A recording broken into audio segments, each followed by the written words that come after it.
रानी दुर्गावती और दलपत शाह, प्रेम और शौर्य की मिसाल। अध्याय 1 गोंदवाना की वीरांगना। रानी दुर्गावती का जन्म एक पराक्रमी राजपूत कुल में हुआ था। उनका संबंध प्रसिद्ध चंदेल वंश से था, जिनकी वीरता और गौरवशाली इतिहास के अनेक उदाहरण मिलते हैं। उनके पिता कीर्ति सिंह एक साहसी और निडर राजा थे। उन्होंने अपनी पुत्री को भी उसी परंपरा में ढालते हुए युद्ध कौशल, घुड़सवारी, तलवारबाजी और राजनीति की शिक्षा दी। बचपन से ही दुर्गावती को अस्त्र शस्त्रों का बड़ा शौक था। वह घुड़सवारी में इतनी निपुण थी कि सैनिक भी उनकी दक्षता देखकर हैरान रह जाते थे। उनकी सुंदरता के साथ साथ उनकी बुद्धिमानी और वीरता की ख्याति दूर दूर तक फैल गई थी। जब विवाह की उम्र हुई तो उनके लिए योग्य वर की खोज शुरू हुई, लेकिन वह साधारण राजाओं से विवाह नहीं करना चाहती थी। उन्हें एक ऐसा वीर और योग्य पति चाहिए था जो उनके साहस और आदर्शों के अनुरूप हो।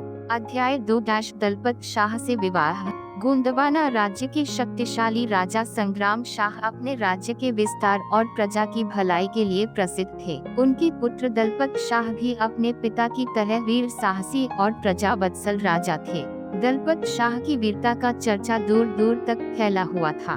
जब यह बात दुर्गावती के कानों तक पहुंची तो उन्होंने दलपत शाह को ही अपना जीवन साथी चुनने का निश्चय किया।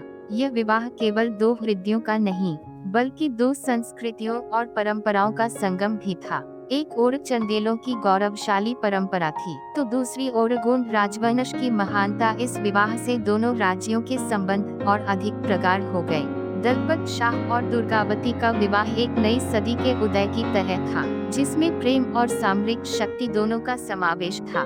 दुर्गावती के व्यक्तित्व में एक सशक्त नारी और योग्य शासक के गुण थे। दलपत शाह भी अपने शासन की नीतियों में बहुत निपुण थे। उन्होंने अपनी पत्नी के साथ मिलकर गोंदवाना राज्य को सुदृढ़ बनाया।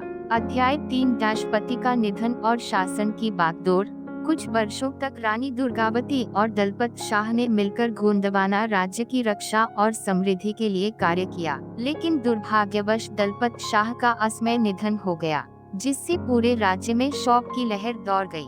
रानी दुर्गावती पर मानो दुखों का पहाड़ टूट पड़ा, लेकिन उन्होंने स्वयं को कमजोर नहीं पड़ने दिया। उस समय उनका पुत्र वीर नारायण बहुत छोटा था, अतः रानी ने स्वयं शासन की बागडोर संभाली। अपने शासनकाल में रानी दुर्गावती ने अनेक सुधार किए। उन्होंने प्रजा की भलाई के लिए कई योजनाएं बनाई कर व्यवस्था को सुदृढ़ किया, कृषि को बढ़ावा दिया और अपने राज्य की सुरक्षा के लिए एक मजबूत सेना तैयार की। उनका राज्य समृद्ध और खुशहाल होने लगा। अध्याय 4 मुगलों से संघर्ष।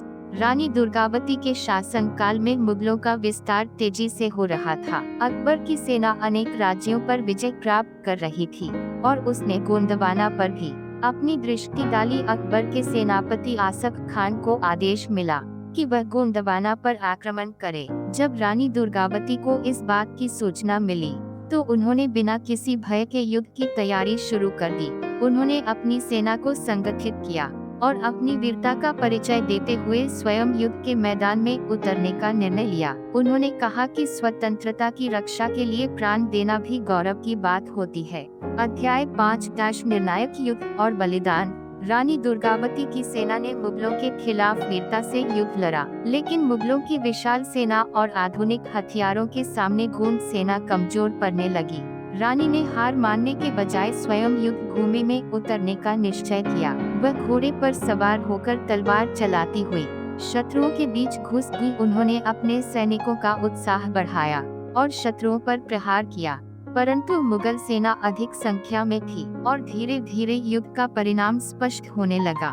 जब रानी को लगा कि पराजय निकट है तो उन्होंने आत्मसमर्पण करने के बजाय वीरगति प्राप्त करने का निश्चय किया। उन्होंने अपनी तलवार से स्वयं का बलिदान कर दिया ताकि शत्रु उन्हें बंदी न बना सकें। उनका बलिदान भारतीय इतिहास में अमर हो गया।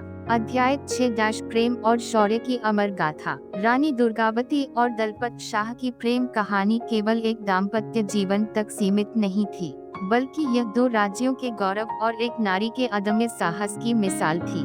उन्होंने प्रेम और निष्ठा से अपने दायित्वों का निर्वहन किया और अंत तक अपने राज्य और सम्मान की रक्षा की। उनका जीवन हमें यह सिखाता है कि प्रेम केवल भावनाओं तक सीमित नहीं होता, बल्कि यह कर्तव्य और संघर्ष का प्रतीक भी होता है। आज भी उनका नाम भारत के इतिहास में वीरता और त्याग की अमर गाथा के रूप में याद किया जाता है। उनका साहस और बलिदान हर पीढ़ी को प्रेरणा देता रहेगा।